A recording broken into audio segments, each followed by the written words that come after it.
তোমাকে না লেখা চিঠিটা ডাক বাক্সের এক কোণে, সাদা খামের না লেখা নাম এঁকেছে তার গানে। তোমাকে না লেখা চিঠিটা ডাক বাক্সের এক কোণে। হ্যালো ফ্রেন্ড, কেমন আছো সবাই? আমরা খুব ভালো আছি। আজ দীঘাতে দ্বিতীয় দিন। আর সকাল সকাল দেখো আমাদের রুমে ব্রেকফাস্ট দিয়ে চলে গেছে। আর আমরা রেডি হয়ে গিয়েছিলাম, কারণ আমরা একটু বেড়াতে যাব, এদিক ওদিক করে ঘুরতে বেরোবো। তো চলো, গাড়ি বুক করে নিয়েছি। এবার আমরা অন্য একটা জায়গায় চলে যাব। চলো, প্রথমে চলে এসেছিলাম তালসারিতে। আমি এর আগেও এসেছি, কিন্তু এত জল ছিল না আর এত সুন্দর ভিউটা ছিল না।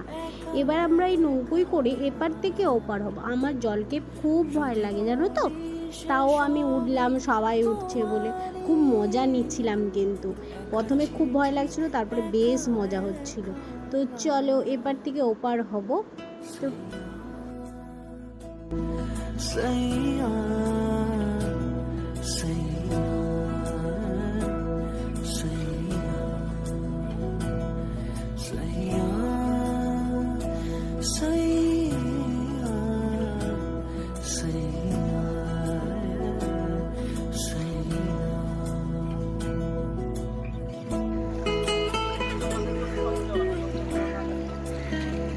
তালসারিকে টাটা করে চলে গেলাম উদয়পুর। উদয়পুরটা একটু মজা নিতে, তাও এটা আমার প্রথমবার। এর আগে 2-3বার দীঘাতে এসেছি, কিন্তু আমি উদয়পুরে যাইনি। আমার তো বেশ ভালো লেগেছে।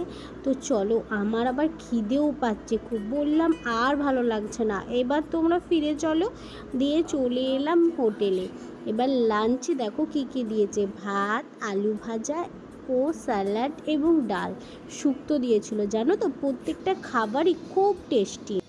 তার সাথে অর্ডার করেছিলাম ইলিশ মাছ, চিংড়ি, আর চিংড়ির মালাইকারি, চিকেন, আর করেছিলাম পাবদা মাছ।